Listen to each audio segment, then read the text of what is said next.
Good afternoon. Allegheny County Executive Rich Fitzgerald here with Dr. Bogan from the Allegheny County Health Department for our first briefing of the new year. First of all, Happy New Year to everybody. Hope your holiday season has been healthful and enjoyable. And as we know, Dr. Bogan will report during her report, we know the Omicron virus certainly has very quick spread and very easy spread. As we know how contagious it is compared to some of the other Delta and Alpha that we have had.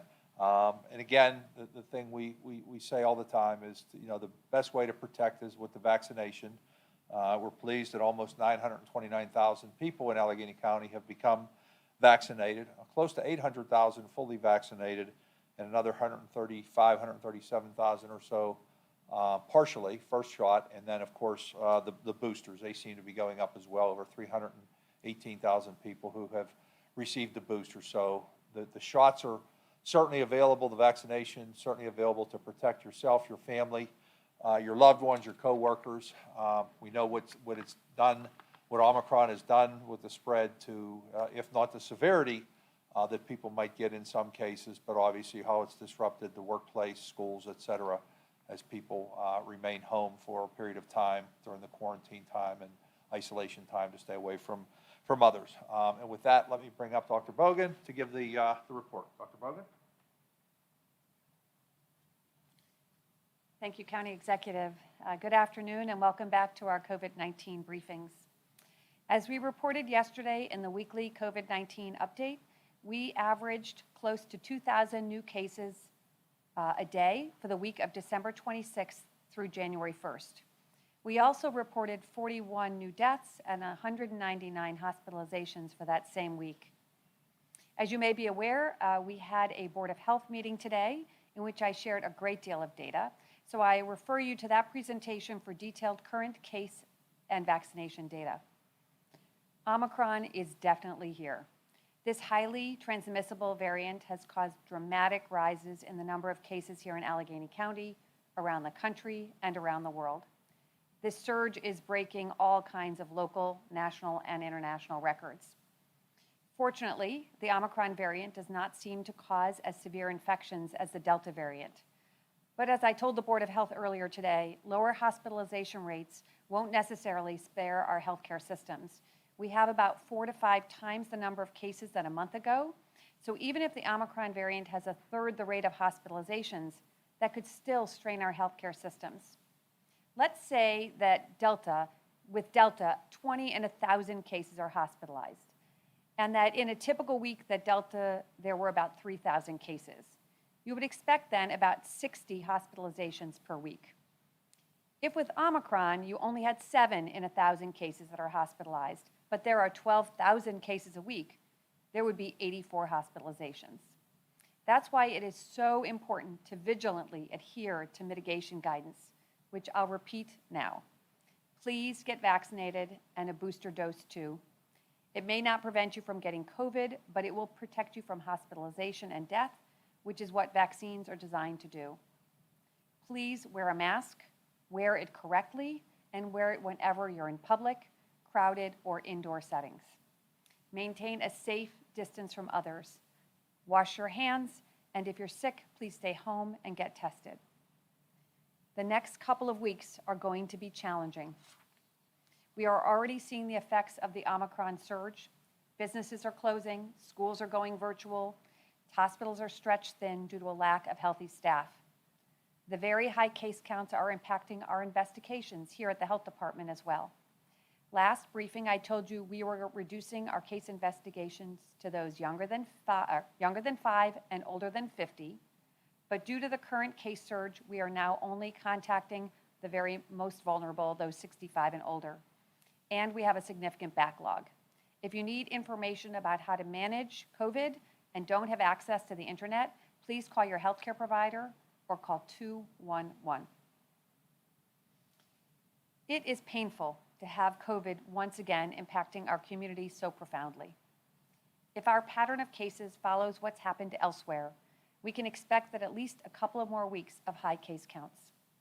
I urge everyone to please be patient. Until this surge ends, it is vital that that we keep kindness at the core of our actions. We're almost 2 years into this pandemic. We're all tired and frustrated, and now we're facing a new variant with new levels of uncertainty. It's important to remind everyone, maybe now more than ever, that we truly are all in this together. This is an undeniable truth. Everyone's actions and decisions have impacts on others. I fear that many of us are giving in to compassion fatigue. That's not surprising, and with everything we've been through, we are highly susceptible. Here's what I mean by compassion fatigue. When you have spent nearly 2 years concerned for your friends and family, when you have increased the amount of care you provide to children and others, when you wake up and face new complications and setbacks that seem to push back the end of the pandemic, all while trying to protect your own health, you likely feel burnt out. It may be harder to feel concern for others, family, friends, and neighbors and strangers, but they still deserve our compassion. So please, we are a divided country in ways that are as startling as they are disheartening.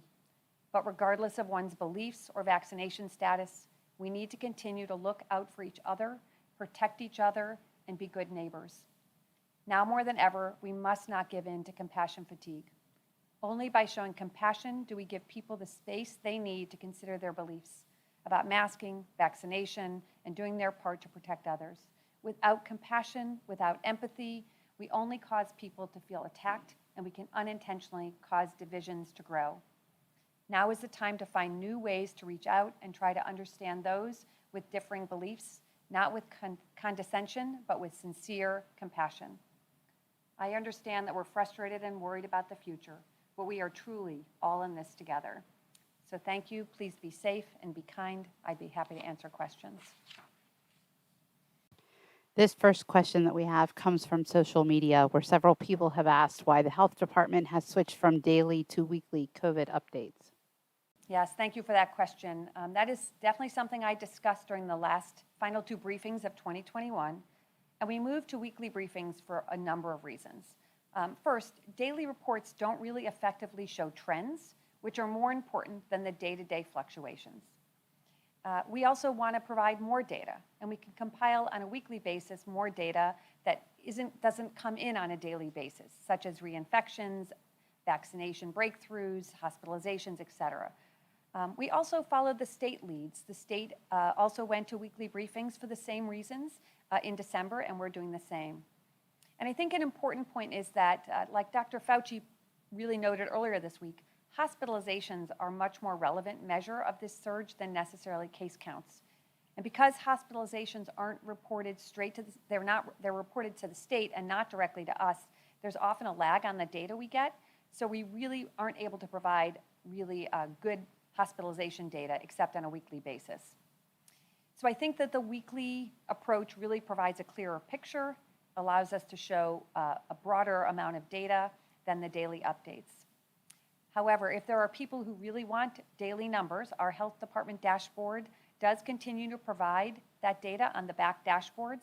In addition, we are beginning to post daily updates on our social media pages of newly reported cases and deaths. And also the state has the COVID Alert PA app, and that app does provide both daily state and county counts for those who want that. This next question comes from the Post-Gazette. Does the health department have any estimate on how many cases maybe in the county that are going unreported because of the prevalence of at-home COVID tests? And how concerned is the health department the number of cases in the community could be much higher than reflected? So, of course, we do know that the cases that are out there are more than what we report. And again, that's another reason why going to these weekly reports and looking at hospitalizations is much sort of more effective way to do this. We know that our current system is an under account. What we don't know is by what factor is there a difference? We just don't know. But we do have hospitalization data that we follow, and we know that that is not substantially underreported. So we can follow hospitalizations, we can follow deaths, and use other metrics than just cases. And I think the data are really clear. We're having a huge surge thanks to the Omicron variant, and more having more cases isn't going to change what we're doing right now. We know it's a lot. This next question comes from Print. Have you looked into the lethality of the virus in Allegheny County? According to the Johns Hopkins virus tracking map, it appears as if the virus is more lethal here in Allegheny County versus Philadelphia County, for instance. So we can't speak to how other people collect their data, but the most recent official rates from Pennsylvania Department of Health show that Allegheny County residents are not dying at a higher rate. Our Allegheny County death rate is 225 per 100,000, where in Philadelphia it's 270 per 100,000. Next question is from Spotlight PA. Does the county need any assistance or support from the state to deal with the spike in COVID cases? If so, has that request been made? And what factors might lead the county to ask for extra help? County executive is going to take that one. At this point, we still are able to handle where we are right now. We're in constant communication with the state and other members of the health ecosystem, and we've worked very closely with our hospitals, not just here in Allegheny County, but even the ones in our surrounding counties in southwestern Pennsylvania, to make sure that they're able to handle what's going on right now. And the biggest issue, I think Dr. Bogan talked about it, was the staffing issues.